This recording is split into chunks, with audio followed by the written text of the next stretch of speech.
Now let's head to Zambia, where the former President Edgar Lungu says he's practically under house arrest, something the authorities have denied. Mr. Lungu had retired from politics in 2021, but announced his return to the political fray last October. He says that since then he's been subject to numerous unconstitutional actions. While denying targeting Mr. Lungu, the police chief said the former president would be summoned to explain his statement that there could be a change of government in Zambia before the 2026 general election. The police has been warning Mr. Lungu about being arrested and prosecuted for what they called engaging in activities that disrupt public order and safety. The recent allegations made by former President Edgar Lungu. Meanwhile, Human Rights Watch has expressed serious concerns on the right to freedom of speech in Zambia. Well, the former president, Edward Lungu, is on the phone now and joins us from the capital, Lusaka. Good morning to you and welcome to the program. When you say you are virtually under house arrest, Mr. President, what do you mean? Well, virtually I am under house arrest in the sense that I cannot move out of my house without being accosted and challenged by the police and driving me back home.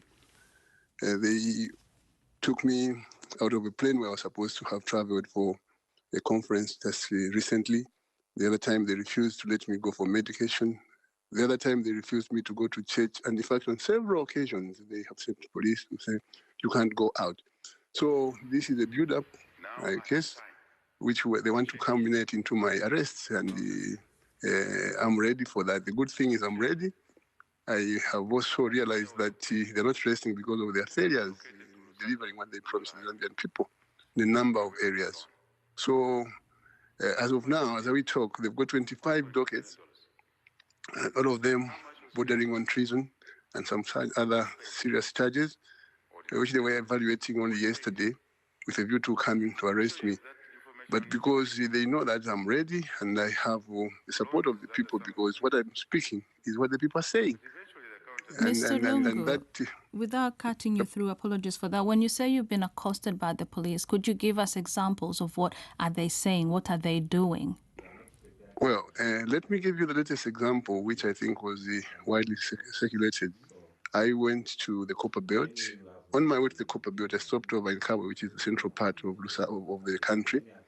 I wanted to pay courtesy call on the bishop of the Catholic Church there.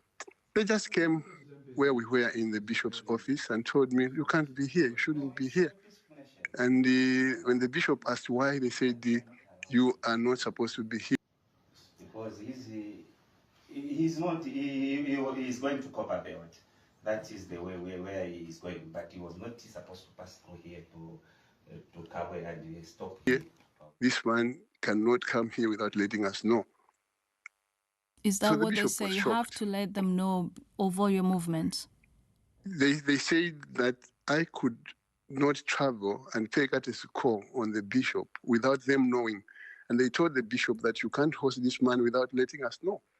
And we were both shocked.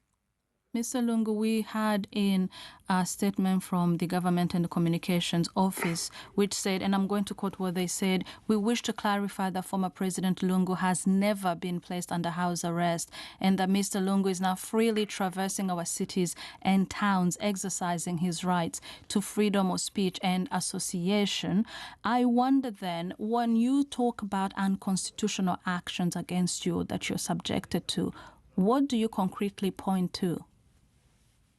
You see, when I get out of my house in the morning, for example, I go jogging, they come for me. They say I shouldn't be jogging on the public streets because I'm inciting people. And consequently, I've stopped going out to jog. It's a typical example. I go to church in the morning, yeah. Do you see I go to church in the... Do you think this is a way to block you? Because that's what you're sounding like. You're saying that this is to block you from speaking to people, from returning to politics. Well, I've returned to politics. There's no doubt about it. That I have, and I've made it very clear. And I'm saying that I'm ready to face the consequences of coming back to politics. There's no doubt about it. And they know, and it's not a hidden matter. But I would like to have access to the freedoms enshrined in my constitution, like any other Zambian, to walk about Mr. President, to meet people here. as a former head of state, do you still enjoy police protection at your home with you when you travel?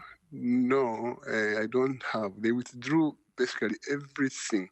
All the entitlements of a retired president have been withdrawn. The spokesperson also informed the nation that government has withdrawn the retirement benefits for former President Edgar Lungu following his decision to rejoin active politics. The former president on Kabulonga Bishop Road, they had given me one vehicle for use as administration. And they've withdrawn that. We had the chef or somebody working in the household. They've withdrawn that. Everything was withdrawn. And it's public knowledge because they wrote to me to say, you are no longer going to be treated Mr. President, as a former president. We will keep an eye on this story as it continues. The former president of Zambia, Mr. Edgar Lungu there. This is News Day here on the BBC World Service.